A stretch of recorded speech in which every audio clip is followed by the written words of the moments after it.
23h08, faut-il débattre du mariage pour tous dans les écoles? La question est posée aujourd'hui. La direction des établissements catholiques y est plutôt favorable. Vincent Peillon, lui, appelle à la plus grande vigilance. Nous allons discuter avec David Assouline. Bonsoir.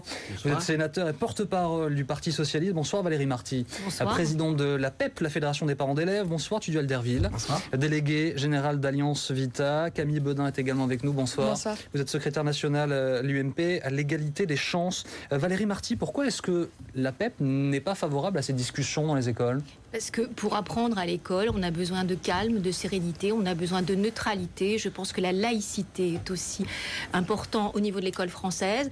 Permettre à chacun, dans le respect de chacun, d'apprendre. Et puis je pense aussi qu'il y a des débats de société qui n'ont pas vraiment place à l'école. Il y a d'autres lieux pour ça. Et je pense que nos enfants ne doivent pas être instrumentalisés dans des débats qui, on le voit bien, sont quand même des débats très sensibles, où les adultes ont un peu de mal quand même à débattre de manière posément. Camille Bedin, ça veut dire forcément une instrumentalisation si on en parle à l'école? Non, mais il faut distinguer ce qu'on fait à l'école publique et ce qu'on fait à l'école privée. L'école publique est soumise, bien sûr, à la neutralité, à la laïcité. L'école privée est soumise à la laïcité et à la neutralité dans l'application des programmes scolaires et dans la scolarité obligatoire. En dehors de ça, l'école privée, l'école sous contrat, l'école catholique fait ce qu'elle veut. C'est-à-dire que si elle veut faire intervenir des prêtres dans l'école, elle le fait. Si elle fait intervenir des parents, des associations, elle peut le faire. Sinon, si on commence à interdire cela, alors interdisons la prière dans les écoles catho, interdisons l'heure de fêter Noël, où on s'arrête. C'est juste une polémique laïcarde lancée par Vincent Peillon et sans grand intérêt dans le débat actuel. David Assouline. Oui, je crois qu'il faut savoir d'abord de quoi on parle.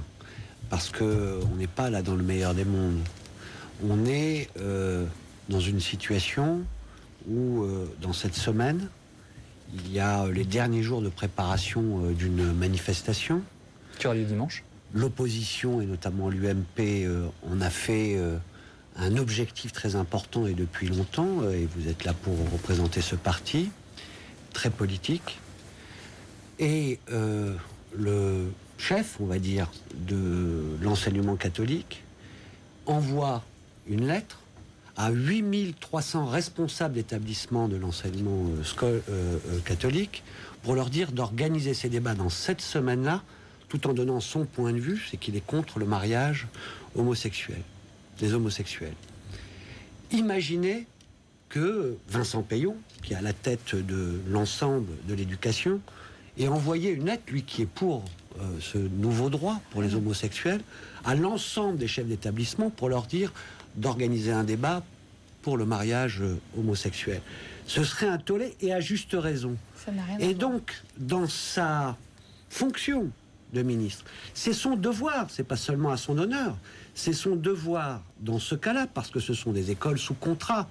Et ces 8300 écoles, c'est pas si des élèves veulent débattre, c'est donner aux institutions la consigne d'organiser ces débats comme institution. Pourquoi Camille Bedin vous dit que ça n'a rien à voir? Quand on est sous contrat et qu'on touche 7 milliards à peu près de subventions publiques, ça n'a rien à voir parce c'est que un cadre que l'on accepte. Un contrat, c'est un respect de règles. ça n'a rien qui est à de voir ne pas parce que Vincent instrumentaliser les Peillon enfants. est le patron de tout ce qu'on enseigne dans le cadre de l'enseignement obligatoire, la scolarité obligatoire dans les écoles privées, dans les écoles sous contrat. C'est-à-dire qu'il est le patron des programmes scolaires, par exemple. Il n'est pas le patron de ce que font chaque école privée en dehors des cours. Et en dehors des cours, s'ils ont envie d'organiser n'importe quel débat, et le mot débat n'est pas employé dans la lettre d'Éric Delabarre, le patron de l'enseignement catholique en France, s'ils font ces activités-là, s'ils veulent faire intervenir mais qui ils veulent de la société civile, par exemple, sur le sujet du mariage pour tous, ou du mariage pour les homosexuels,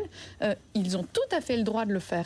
Et moi, je vais vous dire, je les encourage à le faire parce qu'on est là dans un débat de société majeur et que pour le ministre de la morale laïque, qui voulait justement qu'à l'école, on débatte des grands enjeux de société, c'est quand même étrange que tout d'un coup là, il n'y ait qu'une seule parole qui soit valable, c'est la parole socialiste.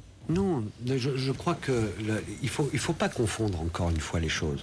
Le ministre n'a stigmatisé personne, il a rappelé les principes fondamentaux. Et si vous avez la lettre, parce que ce qui est dommage, c'est qu'on part dans tous les sens depuis 48 heures, mais dans cette lettre, 98% de la lettre est consacrée à expliquer le programme de l'éducation nationale pour lutter contre l'homophobie et les préjugés homophobes dans l'éducation. Parce qu'il y a un vrai enjeu. Ça touche des jeunes en grande souffrance et il y a 4 fois plus de suicides chez les jeunes homosexuels que chez les autres jeunes. Et donc, il y a bien là une souffrance. Donc, et il dit, attention, il n'est pas dans l'interdiction quoi. Il demande qu'il n'y ait pas de dérive et d'instrumentalisation qui peuvent stigmatiser notamment les jeunes homosexuels, parce que l'on a vu dans le débat, il y en a qui sont contre le mariage pour tous, mais vous avez bien vu, et vous le verrez encore dans votre manifestation, la manifestation copée de ce week-end. Je ne peux pas laisser dire vous ça. Allez, oui, mais vous allez me répondre. Ah oui, mais vous allez me répondre. Non, parce que là, vous êtes allez voir qu'il y aura aussi des outrances, des dérapages auxquels on assiste. Moi, je vois sur Twitter. On va écouter en tant que responsable de la mobilisation de la manif pour tous de dimanche prochain, je tiens d'abord à dire que nous récusons par avance tous les propos homophobes, toutes les outrances, toutes les violences ou virulences qu'il pourrait y avoir dans cette manifestation. Et je pense que le ton de la manifestation du 17 novembre a montré que c'était possible. Vous disiez tout à l'heure sur un autre plateau avec Xavier Bongibaud, qui est une personne homosexuelle qui manifeste à nos côtés. Et nous sommes là, non pas droite contre gauche, ne vous en déplaise, non pas homo contre hétéro, non pas non plus croyant contre incroyant. On est là comme des citoyens. Et je dois dire d'ailleurs que M. Payon a beaucoup fait pour la mobilisation. Nous avons dépassé les 900 cars aujourd'hui. Il y a des cars qui se sont créés exprès. Revenons à parce que justement sur l'école. J'ai moi aussi cette lettre de M. Payon. Il commence par le gouvernement s'est engagé à s'appuyer sur la jeunesse pour changer les mentalités. Et j'ai vu, vous avez vu sans doute. Vous avez lu la suite. Oui, attendez. Et vous avez vu sans doute les mentalités, c'est-à-dire les préjugés homophobes. Je vous vous êtes aussi pour dans les écoles. Je vous ai laissé parler et j'ai vu Madame Belkacem dans son exercice de ministre dans une école exprimer aux jeunes que l'homoparentalité était une réalité qui était de l'ordre de la liberté, de l'égalité, de la fraternité, et qu'il fallait que, vis-à-vis de leurs parents, ils les ouvrent. Donc que mes enfants soient endoctrinés par des ministres de la République dans l'école, pour que je sois ouvert à une réalité qui n'est qu'une fiction juridique, en détournant la devise de la République, je suis extrêmement choqué de ça. On va dire ce qui s'est réellement passé, c'est que Nadia Vallaud-Belkacem ne s'est pas déplacée dans cette école dans cette fin précise. Elle répondait à une question. Elle a parlé de ce sujet. En détournant à mes yeux la devise de la République. Car si nous mobilisons, c'est justement au nom de l'égalité des droits des enfants. Ils naissent libres et égaux en droit. Et de notre point de vue, il est indigne, il est injuste de priver délibérément un enfant confié à l'adoption d'un père ou d'une mère, de créer délibérément. Il y a qu'un ministre vient expliquer à des enfants qu'il faut que leurs parents acceptent l'homophiliation, qui est une fiction juridique et un mensonge fait aux enfants. Ça nous choque. Comprenez ? C'est une forme de police de la pensée qui se. Excusez-moi, mais est-ce qu'il est possible, selon vous, dans le cadre de l'école, dans ce cadre qui est le même pour tous a priori, d'évoquer ce sujet et de discuter? À la manif pour tous, nous souhaitons que le débat ait lieu au plan national. Nous aurions aimé être auditionnés par le rapporteur de projet de loi, M. Binet, non pas en catimini, mais publiquement. Nous aurions aimé que ce débat ne soit pas enfermé derrière un slogan facile, mariage pour tous, qui ne veut pas dire grand-chose, mais qu'on examine clairement s'il était juste ou mauvais pour les enfants. Et après, sur votre question de débat, je dirais pourquoi pas, mais avec beaucoup de prudence. Là, je vous rejoindrai. L'école n'est pas. L'école n'est pas le lieu. L'école n'est pas le lieu d'endoctriner les enfants ou de les influencer dans un sens ou dans un autre. Je dis simplement non. Je considère que la faute revient essentiellement au gouvernement qui a commencé à faire ce travail de sape dans les écoles, au nom effectivement de l'homophobie. Mais vous savez... Excusez-moi, Valérie Marty vous répond. L'homophobie, c'est effectivement des discriminations injustes vis-à-vis des enfants, c'est une stigmatisation injuste des personnes homosexuelles. Je suis de ce point de vue pour la lutte contre l'homophobie, mais pas en mélangeant tout sur ce sujet. Non, mais honnêtement, non. Quel est l'objectif de l'école? L'objectif de l'école n'est pas de faire débattre nos enfants de sujets de société. Vous voyez bien, regardez, c'est difficile actuellement entre vous de débattre. Je pense que normalement, il faut quand même replacer les enfants au centre. Les enfants sont là dans l'école pour apprendre. Il faut qu'ils soient dans un esprit, dans un climat de sérénité et de respect. On comprend bien que des débats de société aussi aigus, qui peuvent heurter la sensibilité de certains jeunes, de certaines familles, n'ont pas lieu à l'école. Je suis désolée, il y a des sujets qui n'ont pas lieu à l'école. On aimerait que ça n'ait pas lieu. Il faut vraiment que ça se fasse ailleurs. Il faut que ça se fasse ailleurs. Et je pense que les jeunes n'ont pas demandé ces débats. Les jeunes débattent, ils sont conscients de toutes ces choses-là, ils sont très sensibles à ça, ils le font ailleurs et ils ont bien raison. Ils n'attendent pas qu'un adulte leur impose un débat dans l'école. C'est pas le but. Je rappelle, parce que c'est le contexte qui est important, bien entendu que à l'école, avoir un débat avec les élèves, y compris dans le cadre des programmes sur la lutte contre les discriminations qui peuvent exister, notamment l'homophobie ou le racisme. C'est de l'éducation à la citoyenneté, c'est aussi de la morale laïque. Tout cela a absolument toute sa place. Là, il s'agit d'un sujet. Sa place que votre idéologie sur ce sujet. Il s'agit d'un sujet politique, avec un enjeu d'une manifestation à la fin de la semaine et d'une loi où il y a des différences entre partis politiques. Dire qu'institutionnellement, les écoles, même écoles primaires, doivent organiser des débats et mêler les enfants à ça est absolument destructeur de la conception de la neutralité de l'État que nous avons. Moi j'ai une proposition à faire qui pourra tous nous mettre d'accord. Faisons, cessons l'hypocrisie, faisons tous comme Najat Vallaud-Belkacem, allons débattre de l'homophobie dans toutes les écoles. Vous verrez que nous parlons évidemment à un moment donné du sentiment des homosexuels. Vous parlez sans cesse du fait qu'il y a un plus gros taux de suicide chez les homosexuels et notamment chez les jeunes. C'est une réalité. Parlons-en. Et donc parlons des sujets qui vont avec. Parlons du mariage, parlons de l'adoption, parlons de la procréation médicalement assistée, parlons de la grossesse pour autrui, qui sera le sujet. Qui sera le sujet qui suit. Parlons de tous ces sujets-là qui sont des débats éthiques fondamentaux que nous devons mener. Et cessons l'hypocrisie qui a lieu, parce que depuis des semaines, qu'est-ce qu'on voit ? On voit qu'en réalité, quand Najat Vallaud-Belkacem se déplace, c'est formidable. Quand c'est quelqu'un d'autre qui veut le faire, en gros, en France, c'est soit t'es socialiste, soit et je sais bien que vous êtes dans la manipulation. Vous êtes dans la manipulation de l'opinion. Mais qui est dans la manipulation? Mais moi, je veux rester sur les faits. Non, moi, je veux vous expliquer les faits. Et si vous les contestez, dites-moi en quoi. Je conteste que l'école privée a des comptes à vous rendre là-dessus. Dans le cadre de ses fonctions d'ailleurs, puisqu'elle lutte contre ses préjugés, contre les discriminations, vous le savez que c'est dans sa fonction ministérielle, pour débattre de cela. Elle n'est pas venue pour parler du mariage homosexuel. On lui pose une question, elle répond. Vous serez invité dans les mêmes. Vous serez invité. Laissez-moi finir. Parce que ça mélange à l'homophobie des réalités qui sont toutes autres. Il y a une question qui lui a été posée. Elle n'a rien mélangé dans ses propos liminaires.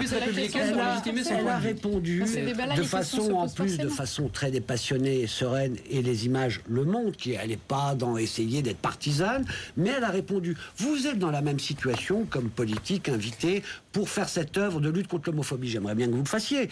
Eh bien, on vous pose une question, ça choquerait personne. Il s'agit là d'une lettre. Je reviens 2 secondes qui appelle 8300 établissements scolaires à organiser des débats la veille d'une manifestation. Vous voyez bien qu'on ne parle pas de la même chose. Excusez-moi, ne faites pas semblant à l'UMP. Je pense les gens qui nous regardent et qui ont des enfants à l'école, ils savent bien, leurs enfants reviennent de l'école en disant tiens, aujourd'hui, on a débattu de tel sujet, j'ai voulu parler de ça, j'ai échangé avec mon enseignant. C'est la goutte d'eau qui fait déborder le vase, parce que déjà dans les manuels de SVT, vous le savez sans doute, l'idéologie du gender est venue prétendre qu'il était indifférent d'être homme ou femme, qu'il n'y avait pas de différence entre un homme ou une femme, que c'était logiquement équivalent. Et déjà les parents considèrent pour beaucoup d'entre eux que au sein de l'école même, une idéologie, je dirais, qui nie simplement, comme je reprends Lionel Jospin, qui a dit que l'humanité soit créée d'hommes et de femmes, c'est qui le nie. Mais on ne parle pas de ça. Eh bien malheureusement, si parce que non, c'est pas une égalité des droits. Quand 2 personnes s'aiment, qu'elles soient du même sexe ou pas, elles doivent avoir le même droit